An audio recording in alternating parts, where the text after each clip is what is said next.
Assalamualaikum warahmatullahi wabarakatuh. Bagi yang belum subscribe, kami ingatkan untuk subscribe terlebih dahulu, agar tidak ketinggalan cerita-cerita lainnya.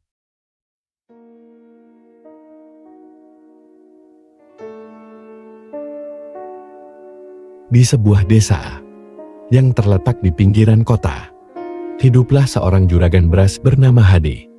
Hadi adalah seorang pengusaha sukses yang memiliki gudang beras besar dan jaringan distribusi yang luas. Berkat kerja keras dan ketekunannya, ia telah mengumpulkan harta yang melimpah. Namun, di balik segala kemewahan itu, Hadi selalu merasa kurang. Uangnya tak pernah cukup, dan ia menginginkan lebih. Lebih yang dimaksud di sini adalah lebih dari yang bisa didapatkan dengan kerja keras. Suatu malam, saat sedang duduk di ruang kerjanya yang penuh dengan tumpukan uang dan dokumen, Hadi didatangi oleh seseorang yang dikenal di kalangan dunia gelap. Seorang dukun tua, yang sering disebut-sebut bisa memberikan jalan pintas menuju kekayaan yang lebih besar lagi. Dukun itu datang dengan tatapan tajam, mengenakan pakaian serba hitam dan membawa bau harum bunga yang aneh. Apa yang kau inginkan, Juragan Hadi? Tanya dukun itu dengan suara berat. Hadi merasa gelisah.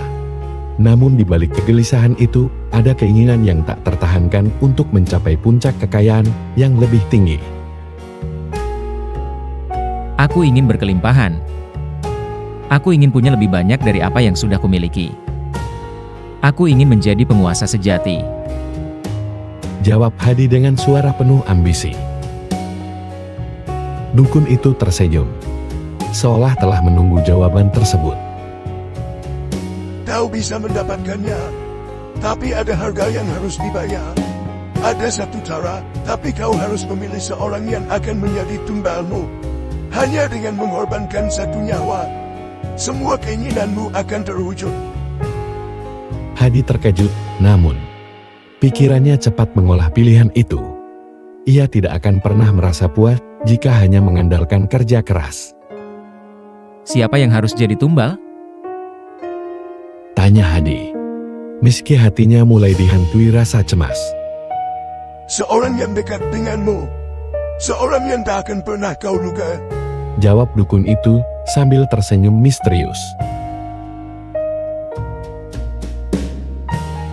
Setelah beberapa hari merenung, Hadi memutuskan untuk memilih salah satu karyawannya, yaitu Riko. Riko adalah seorang pemuda yang telah bekerja lama di gudang berasnya. Riko dikenal sebagai orang yang sederhana, tekun, dan tidak pernah banyak bertanya. Namun, Hadi merasa bahwa Riko adalah pilihan yang tepat. Seseorang yang tak akan terlalu banyak bertanya jika sesuatu yang buruk terjadi padanya. Namun tanpa disangka, Riko bukanlah sosok yang biasa. Di luar pekerjaannya yang tampak biasa-biasa saja, dia adalah seorang yang memiliki ilmu kebatinan yang kuat. Ia telah mempelajari ilmu spiritual sejak kecil, dari neneknya yang seorang tabib. Ilmu itu membuat Riko memiliki indera keenam, yang membuatnya peka terhadap hal-hal yang tidak bisa dilihat orang biasa. Riko sering merasa ada yang aneh di sekitar Hadi dan perusahaan tersebut, tetapi ia tidak pernah terlalu mencurigai. Pada malam yang sudah ditentukan, Hadi mengundang Riko ke rumahnya dengan alasan untuk membicarakan kenaikan gaji dan promosi jabatan. Riko yang polos tidak merasa ada yang aneh, namun begitu ia memasuki ruang tamu yang remang-remang, perasaan tak enak langsung menyergapnya. Sepertinya ada yang aneh dengan tempat ini, bisik Riko dalam hati, tetapi ia tidak mengucapkannya.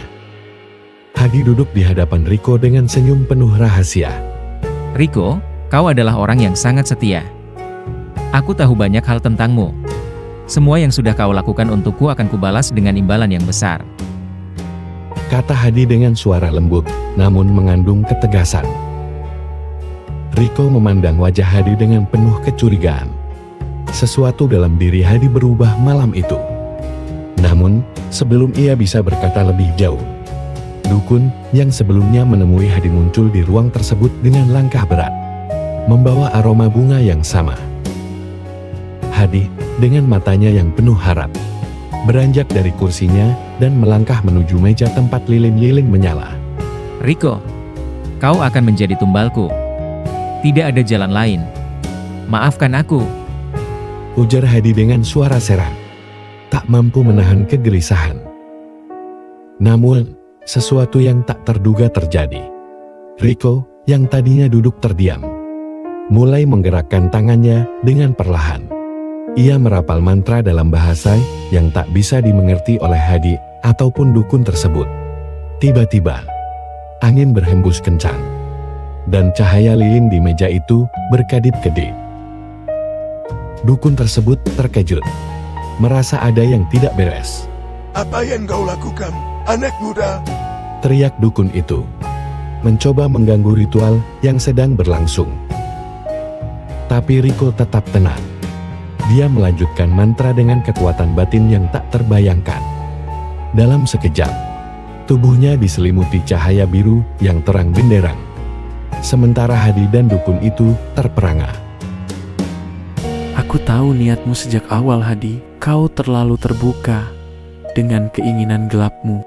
Kata Riko dengan suara yang berubah menjadi dalam dan penuh kekuatan. Kau mungkin mengira aku tidak tahu apa-apa, tapi aku sudah merasakan adanya energi yang buruk di tempat ini. Dan kini energi itu akan kembali padamu. Hadi merasakan tubuhnya mulai lemas. Matanya berkunang-kunang dan dalam sekejap, dia merasa seluruh kekuasaannya seperti terhisap habis. Dukun itu berteriak, mencoba menyelamatkan diri, tetapi terlambat. Ilmu kebatinan Riko sudah menyegel nasib mereka. Tanpa bisa melawan, tubuh Hadi terkulai lemas. Dalam sekejap, seluruh kekayaannya yang telah ia kumpulkan selama ini sirna. Dan ia terjatuh ke tanah dengan wajah pucat pasi. Tak ada yang tersisa dari dirinya selain kehancuran.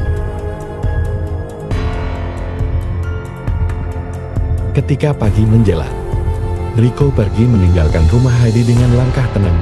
Di luar, mentari mulai bersinar dan udara pagi terasa segar.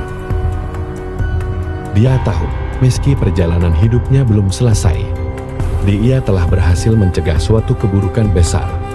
Dan meskipun dia tak mencari pujian, ia merasa ada kedamaian yang tercipta setelah ia menegakkan keadilan.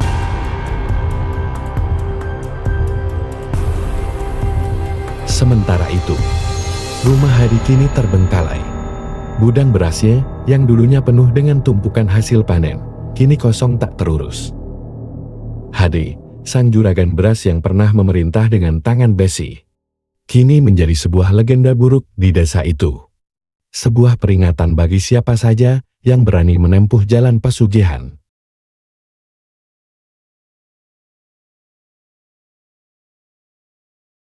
Sekian yang dapat kami sampaikan. Cerita ini hanya fiktif belaka. Wassalamualaikum warahmatullahi wabarakatuh. Bagi yang belum subscribe, kami ingatkan untuk subscribe terlebih dahulu, agar tidak ketinggalan cerita-cerita lainnya.